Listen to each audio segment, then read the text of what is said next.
From a survey that the MTA released just today. And News 12's Julio Avila analyzed those numbers. Julio, what are riders worried about right now?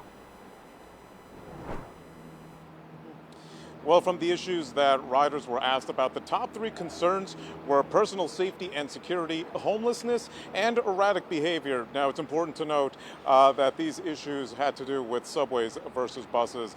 Now, the survey responders said that handling these issues would encourage people to ride the subway again. These results were announced during today's MTA board meeting, and Transit President Rich Davey immediately mentioning the installation of 200 cameras on 100 subway cars. But let's rewind back over the last several months. He says initiatives have been made to handle these situations, and that includes more police patrolling the subways, social workers to help the homeless and find them housing.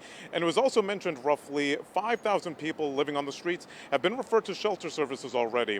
Now, we spoke to riders, including Daniel Pearlstein with the Riders Alliance, and he says these are just issues that are beyond the MTA's control.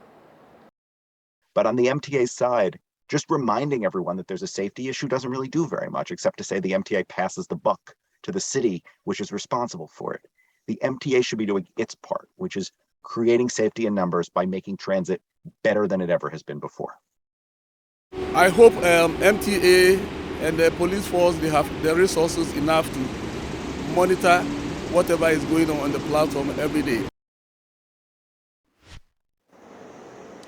Now, we did hear from the MTA, who says, quote, the MTA understands safety is important to riders and appreciates the partnership of the governor, mayor, and NYPD to address underlying causes of disorder in the transit system. Now, that statement went on to say that the mentioned ideas have shown signs of progress, and it was also mentioned that the MTA will be working with these agencies to add more police officers as well as social workers as are needed.